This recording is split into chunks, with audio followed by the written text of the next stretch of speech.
I came back from the dead and nuked Insidious ex-fiancé throwaway for obvious reasons. So I will start this story by saying that I don't think I am a good person, and a story with some collateral damage. But this is a story about one bad person getting revenge on another bad person. Backstory. I'm a 34-year-old man, was raised by a single mom because dad passed away when I was younger, but I had many male role models and older brothers, and he left behind a generous life insurance policy, so I largely had a good upbringing.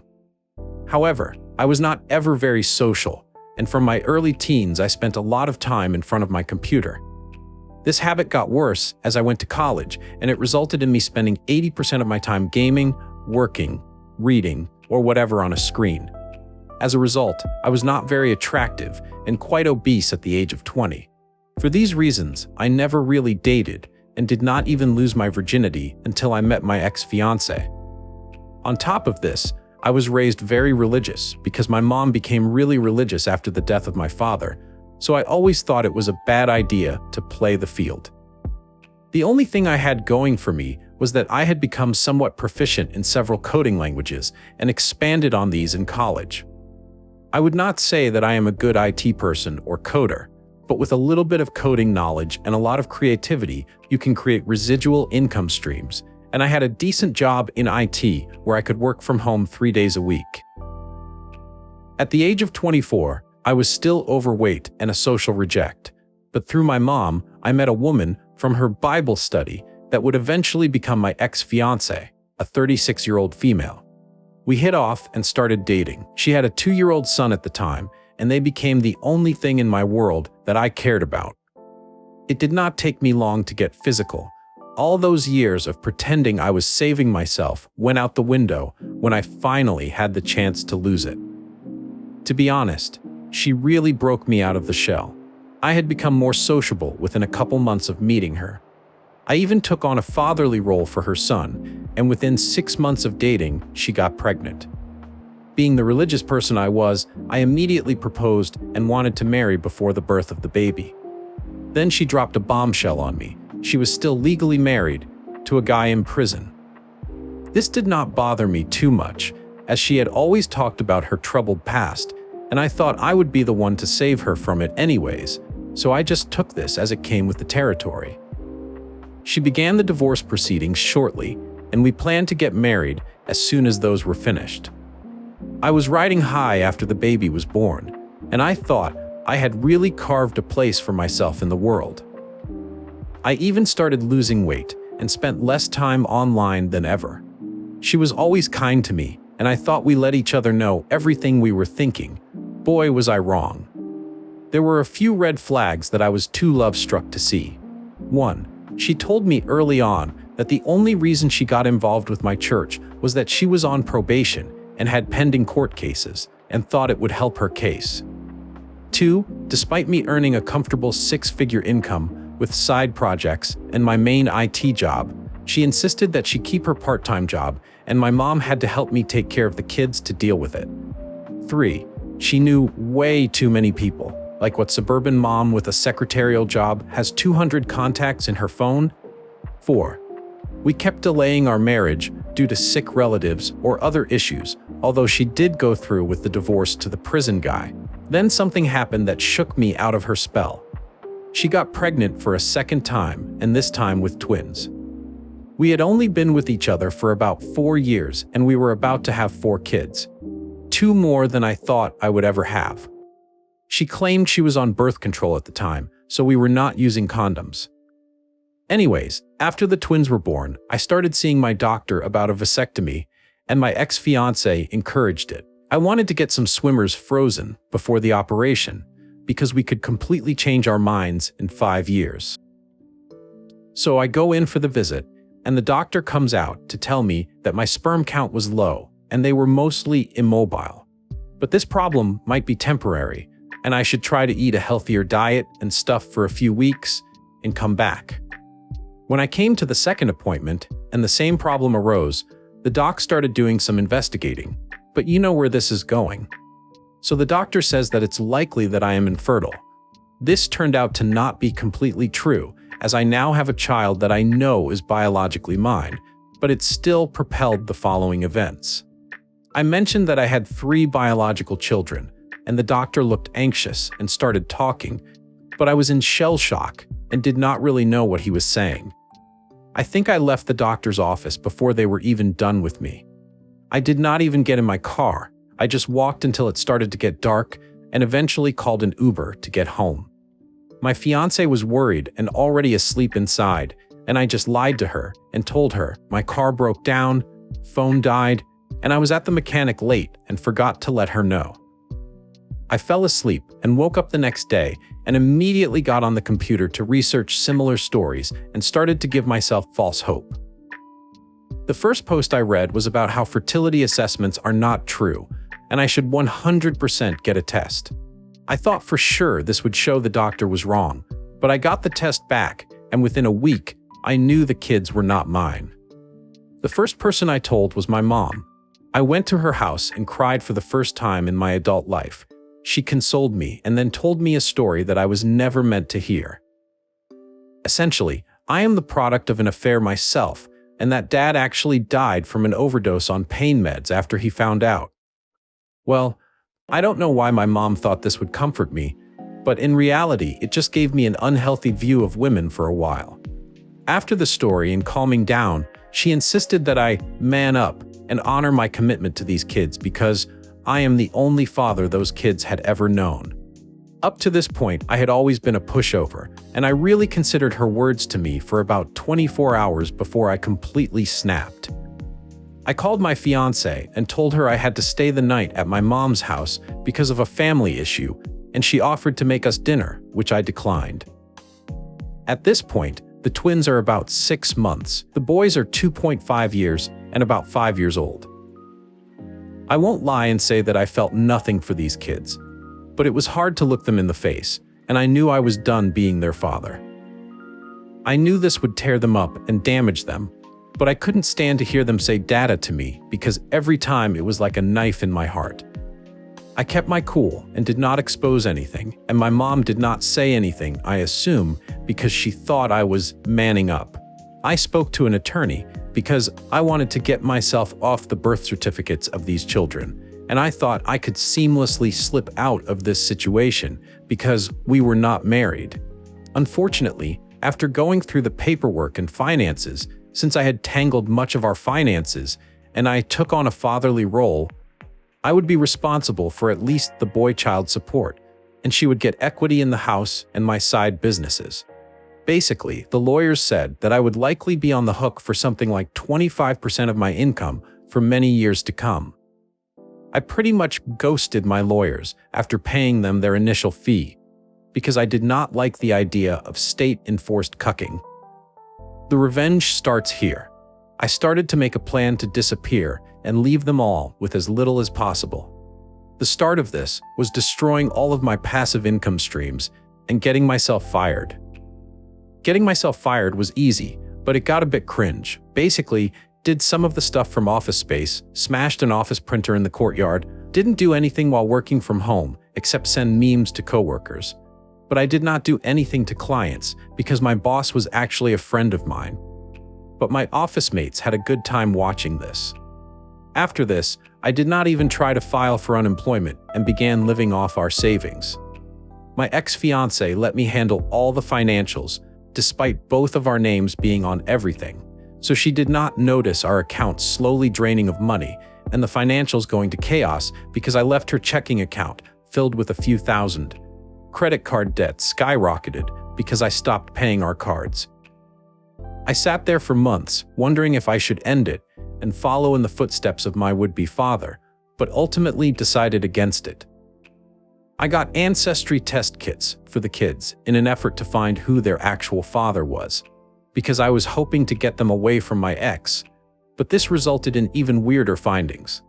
Essentially, the oldest child was a cousin, half-brother to his siblings, and so the prison guy's brother must have gotten her pregnant. Also, I did not see any family members from the test that I thought would be a good fit. So that was the end of that investigation. I also tried to distance myself from my mom, as I had become disgusted by what she did to my dad and her newfound cheater allegiance with my ex. I formulated a plan to get away, far away from everything, by just vanishing on a hiking trip. I really hyped up this hiking trip and claimed I would be in the insert location here for a week alone with my thoughts on the trails. Before the trip, I took the 6-year-old out for ice cream and cried for the second time in my adult life. The 6-year-old was obviously distraught over seeing his dad cry and started trying to calm me down. I guess I was crying that I had to leave him, and I told him I was sorry dozens of times, but I think he was just confused about the situation. I was more concerned about losing him because I knew he was not my child, and I was able to form a bond anyways. I left that afternoon and actually made my way to the lodge and checked in. Now the next part I will mostly skip because I'm not sure if it was legal or illegal or whatever, but cut to 6 months later, and I have a new name and live in a new city where I was able to restart my IT career and was slowly working toward my old income status again. I started stalking my ex on Facebook and other social media. I won't lie, it was cathartic to say the least. The chaos of them trying to get into accounts must have been hell, and she figured out that our comfortable finances were not so comfortable after all. Begging for money on Facebook is so trashy. Once again, I won't mention the legal stuff, but a lot of people went looking for me, and I considered phoning the police to let them know that I was okay, but decided against it. Eventually had to pay a hefty fine for this, but it was well worth it. I worked on myself for a long time and got into great shape. Lost my religion and descended into a hedonistic lifestyle. I became unrecognizable.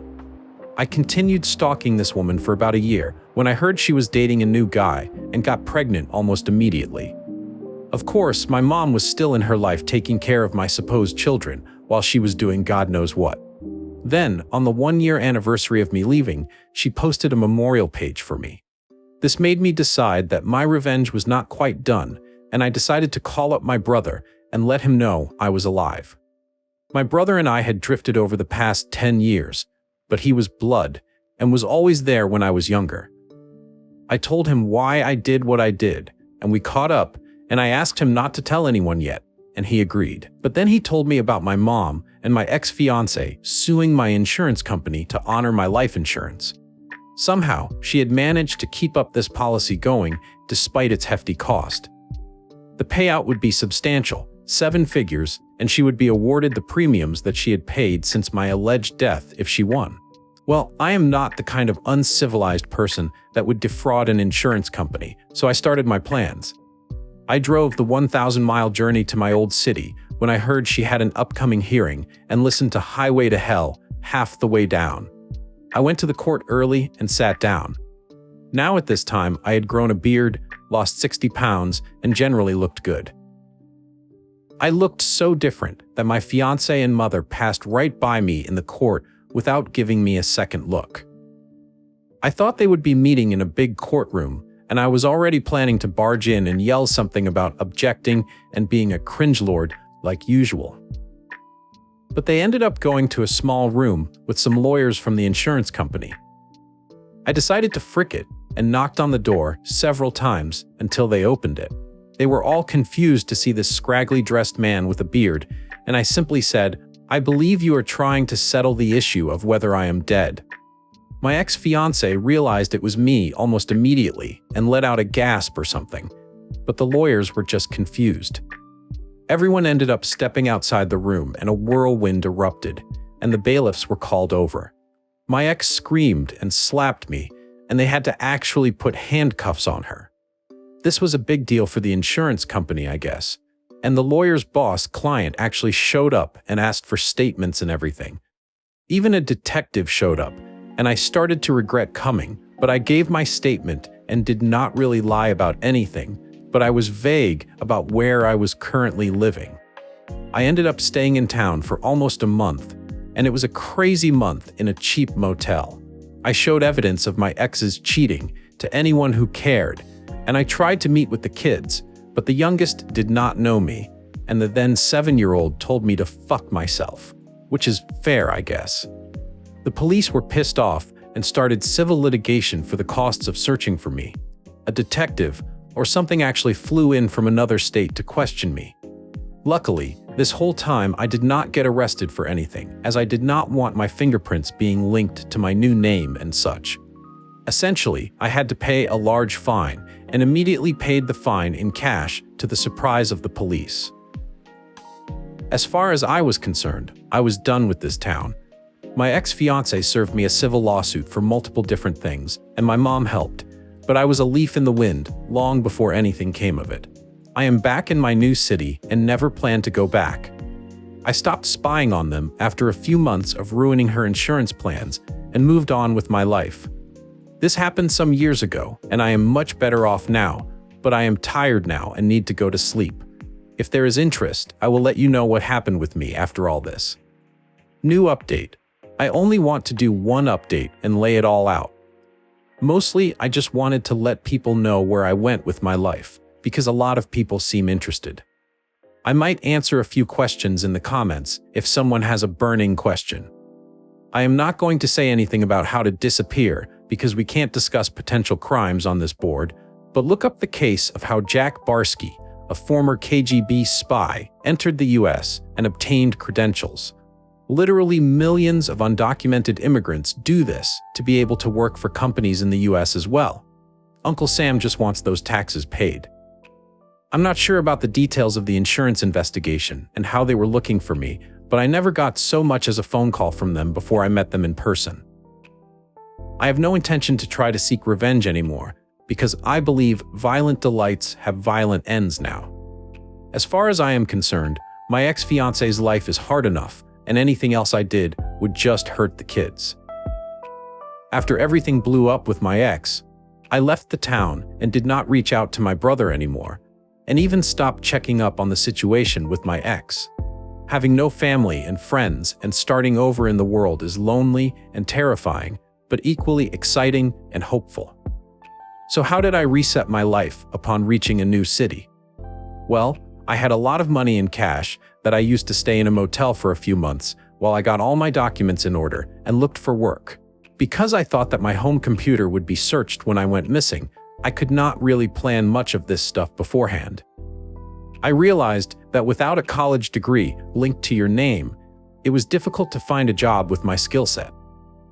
So I decided to just make my own company and post advertisements about setting up custom dispatch software, editing videos and presentations, among other tasks. I only received a few different jobs doing this, and it did not even pay my living expenses. After I did a few jobs for the same company, I made friends with a project manager and got hired at a reasonable salary. To this day, my finances are only about 70% of what I was making before, but I am happy with what I have. I spent a lot of time finding people with similar stories on the internet and eventually got involved with a Men Going Their Own Way (MTOW) group. We basically just talked shit about women all the time, and the positive feedback loop made me a pretty resentful, misogynistic person. I went so far as making fake accounts to harass women online, so I don't want to go into any more details because I am a bit embarrassed and remorseful now. I got on Tinder and started hooking up with women to make up for lost time. Throwing money around and lying to them became a way of life for me, and I would cheat on basically every woman I got with because I thought they were all doing it too. I got caught, and I would pretend like I didn't understand why they were mad with me until they left or tried to forgive me just for me to do it again. Not proud of this either. A couple of years ago, one of the women that I was sleeping with regularly got pregnant and came to me all excited with the news. Now, I immediately accused her of cheating and threw her out of my apartment, and there was just a look of shock on her face. Remember, I thought I was infertile, so in my mind I just put another thought in her place. I continued to mock her for a bit and even messaged my MTOW buddies about what I did. I openly confessed to cheating on her and showed her proof. I agreed to a paternity test while she was still pregnant just because I didn't want her to get the courts involved, and I was shocked with the result. I cried and tried to hug her, and she screamed and threw some papers at me and told me she never wanted to see me again. I went home and drank, happy that I was going to be a dad for real this time, but sad who I had become. Like I said, I don't want you to root for me because I am not a good person. For the remainder of the pregnancy, she would not even speak to me long enough for me to explain my actions, but I totally understood why. When the baby was born, a girl, I showed up to the hospital to sign the birth certificate, and at the same time met with her lawyer, who turned out to be her sister, to go over child support stuff that we had already spoken about. I went for a Hail marriage and offered to sign any paper they wanted if she would just have coffee with me for 30 minutes to explain things. She wanted full custody and generous payments. I never got a lawyer because I just wanted to make amends, and I thought a lawyer would throw up obstacles to try to protect me or my finances. I met with her for coffee, and to my surprise, she let me speak uninterrupted for almost 20 minutes. I did not completely tell her the truth about my past, but she understood why I wanted a paternity test, but did not excuse my behavior in mocking her, throwing her out, and cheating. I signed the papers, but begged her to let me see my daughter and be part of her life. She said that I was unstable and that I needed intensive therapy before that would ever happen. Of course, I obliged to the therapy. I learned a lot in therapy and did a lot of research about the fallout of cheating and whatnot. Turns out there are a lot of women who had been hurt by cheaters and homewreckers too, and that my view of women was toxic to say the least. I cut it off with my MTOW buddies because I thought that atmosphere would be a detriment to my progress. I don't want to attack that group because I think there are some good people in that group that are just broken and looking for answers. I think having a baby girl was a real punch in the gut to stop treating women so poorly. I was finally able to see my daughter when she was 7 months old and began supervised visits every other weekend. I had dutifully paid the child support and made every attempt to talk to her mother and try to make amends. One night after our daughter, we got drunk and started kissing, which turned into making love. When we woke up the next morning, she was embarrassed and just asked me to leave, but she made it seem like she kind of wanted to make things work. It took a long time, but we moved in together after she lost her job to COVID-19 and are currently living together. Her family hates me, and this has held us back from marriage talk or anything. Hell, I skipped our daughter's second birthday celebration because her sister-in-law didn't want to see me. I hope this turns out well for me, and I know I already have better than I deserve. For now, the pandemic has me working from home, and my girl takes care of our daughter and makes me food and such. She is still suspicious of me and comes into my office to see what I am doing regularly, but I don't mind. For now, I'm just going to try to be there for my daughter and try to make it up to her mom. I'm still trying to think of things I can do or say, but for now, I am still in Zoom therapy and just doing my best. I don't think I can ever really tell anyone everything, which is why I decided to tell the strangers on Reddit. I am sorry for those people that thought I was a hero in my initial post. Please don't let your hatred boil inside you, friends. I almost missed out on something great, and I may still miss out if I am not careful. This is going to be the only update, unless I come back years from now to tell you all what happened. Best of luck to everyone.